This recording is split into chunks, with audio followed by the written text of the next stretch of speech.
Hello friend, સ્વાગત છે તમારું મહેંદી ક્લાસમાં. મહેંદી ક્લાસમાં આજે જોવાના છે આપણે મસ્ત મજાના ફ્લાવર. એટલે એક જ ફ્લાવરમાંથી અલગ અલગ મહેંદી થાય છે તે એ રીતના આપણે શીખવાના છે. એક જ ફ્લાવરમાંથી કેવી રીતના આપણે અલગ અલગ મહેંદી ડિઝાઇન કરીએ તે જોઈ શકો છો કે અત્યારે મેં ચોરસ બોક્સ બનાવ્યું છે. અહીંયા ચોરસની બદલે તમે કોઈ પણ જાતનું બોક્સ લઈ શકો છો, જેમ કે ડાયમંડ, લંબચોરસ કે કોઈ પણ તમે અહીંયા બોક્સ બનાવી શકો છો. જોઈ શકો છો કે મેં ત્રીજી લાઈન કરું છું બોક્સ ઉપર.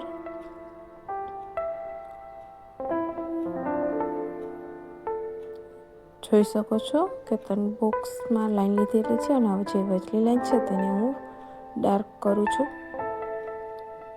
હાઇલાઇટ માટે.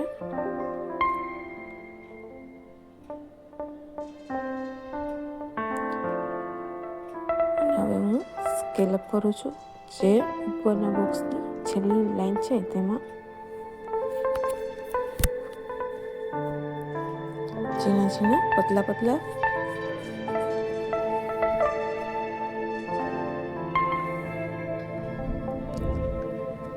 આ બોક્સની જ આપણે ચારે બાજુ ડિઝાઇન કરવાના છે.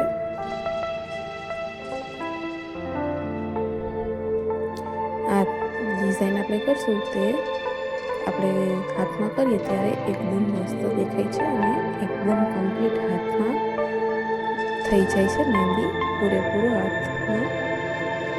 અત્યારે તો થોડી થોડી મહેંદી કરતા હોય તેમાં આપણે આ મહેંદી યુઝ કરી શકીએ છીએ ડિઝાઇન. જોઈ શકો છો જે અંદરનું બોક્સ હતું તેને હું ડિઝાઇન કરું છું રાઉન્ડ વાળી. યુઝ કરું છું ડિઝાઇન દેખાય છે તમે જોઈ શકો છો કમ્પ્લીટ થતા જ. હવે હું હાફ બોક્સ બનાવીશ.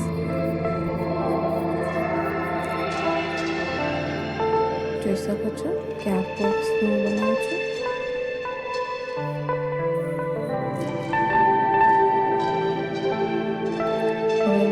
કરું છું ડિઝાઇન માટે, કેમ કે તે બોક્સ મોટું છે અને અંદરની ડિઝાઇન થોડીક મોટી દેખાશે એટલા માટે હું અંદરની બોક્સ પૂરી બનાવું છું. જે વચલી છે લાઈન એમાં હું ડાર્ક કરું છું.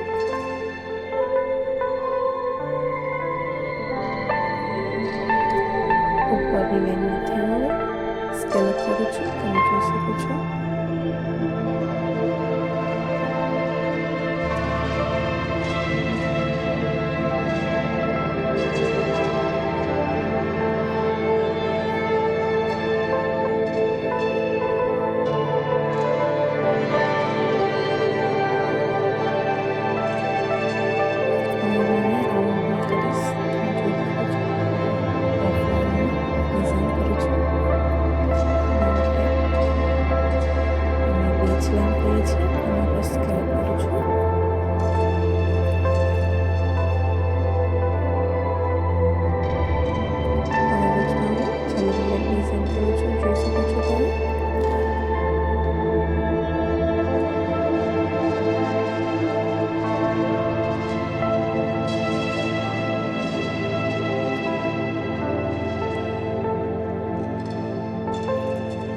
જોઈ શકો છો કેવી રીતના કરું છું.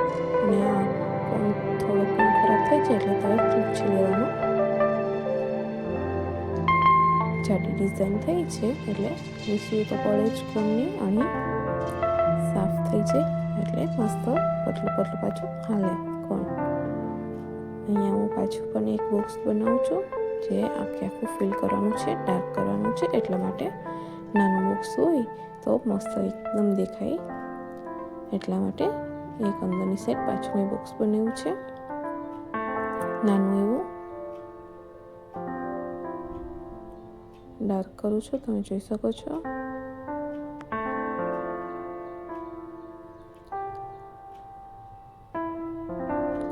અહીંયા હું જલેબી વાળી ડિઝાઇન કરું છું તમે જોઈ શકો છો. તેમાં પણ હું ફ્લાવર જ બનાવીશ. નાના નાના સ્કેલ અપ કરું છું.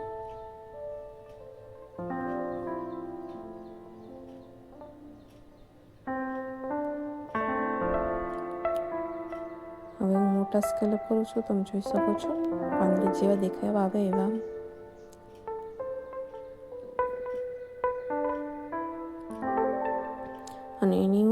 બોર્ડર બનાવું છું, ડાર્ક કરું છું.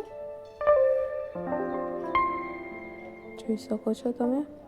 ચોકોન સાફ કર્યો અને પતલી પતલી લાઈન કરું છું એની ઉપર. ત્યાં પણ ઝીણા ઝીણા સ્કેલઅપ કરું છું.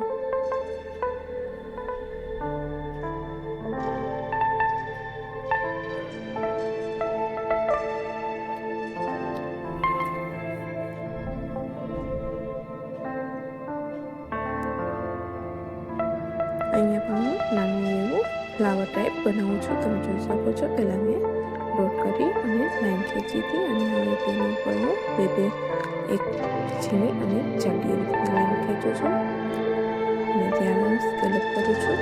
તમે જોઈ શકો છો. ઝીણા ઝીણા પતલા પતલા જોઈ શકો છો. કમ્પ્લીટ થવા આવ્યા છે સ્કેલઅપ. ત્યાં હવે બીજી ડિઝાઇન કરું છું. જે જગ્યા છે ત્યાં ઉપરની સાઈડ રાઉન્ડ અને વચમાં ડોટ એવી રીતના કરું છું. જોઈ શકો છો કેટલું મસ્ત દેખાય છે. હવે બે બોક્સની ઉપરની જે જગ્યા છે ખાલી ત્યાં પણ હું બનાવું છું. તમે જોઈ શકો છો. ફ્લાવર જ બનાવું છું થોડીક અલગ રીતના. થોડીક જગ્યાવાળું બનાવું છું.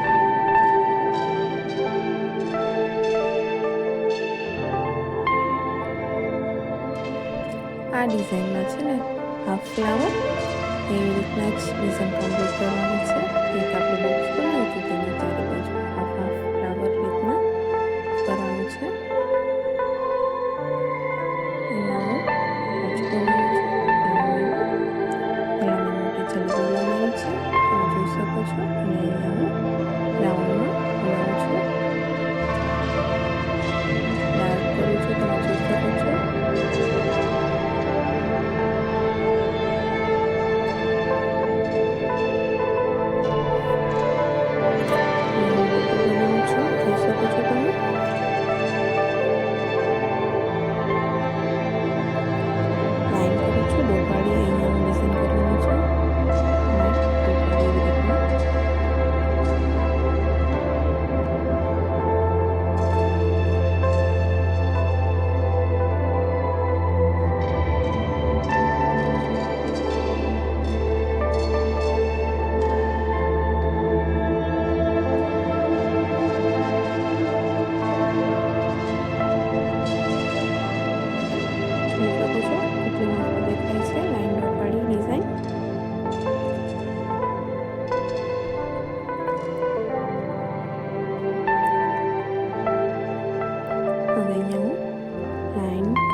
પાંદડીવાળી લાંબી લાઈન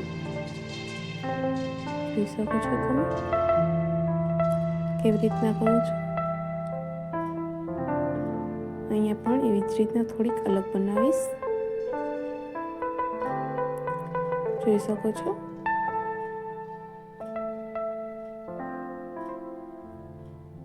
જોઈ શકો છો કમ્પ્લીટ થઈ ગયું છે આપણું ફ્લાવર.